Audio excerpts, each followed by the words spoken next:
গবেষণায় তথ্য সংগ্রহ ও তথ্য বিশ্লেষণ পদ্ধতি সম্পর্কে আলোকপাত করো। ভূমিকা: গবেষণায় তথ্য সংগ্রহ ও তথ্য বিশ্লেষণ পদ্ধতি দুটি অত্যন্ত গুরুত্বপূর্ণ ধাপ। এগুলির মাধ্যমেই গবেষণা বৈজ্ঞানিক, সুনির্দিষ্ট ও নির্ভরযোগ্য হয়। নিচে গবেষণায় তথ্য সংগ্রহ ও তথ্য বিশ্লেষণ পদ্ধতি সম্পর্কে আলোচনা করা হল। তথ্য সংগ্রহ পদ্ধতি। তথ্য সংগ্রহ মানে হল গবেষণার জন্য প্রয়োজনীয় তথ্য বা উপাত্ত সঠিকভাবে অর্জন করা। এটি দুই ধরনের হতে পারে। ১.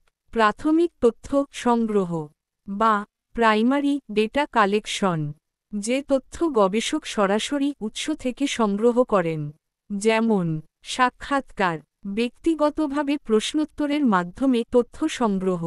প্রশ্নাবলী: প্রশ্নপত্র তৈরি করে অংশগ্রহণকারীদের উত্তর নেওয়া।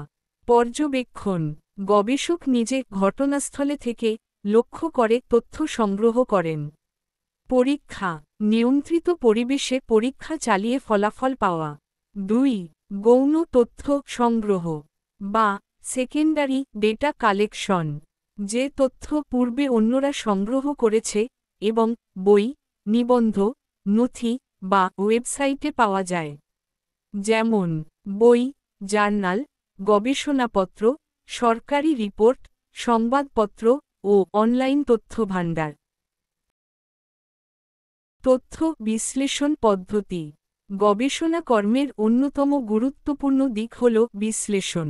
এটি কোর ইস্যুস অফ রিসার্চ এর অপরিহার্য অংশ। বিশ্লেষণ বলতে অ্যানালাইসিস এবং ইন্টারপ্রিটেশন দুটোই বোঝানো হয়।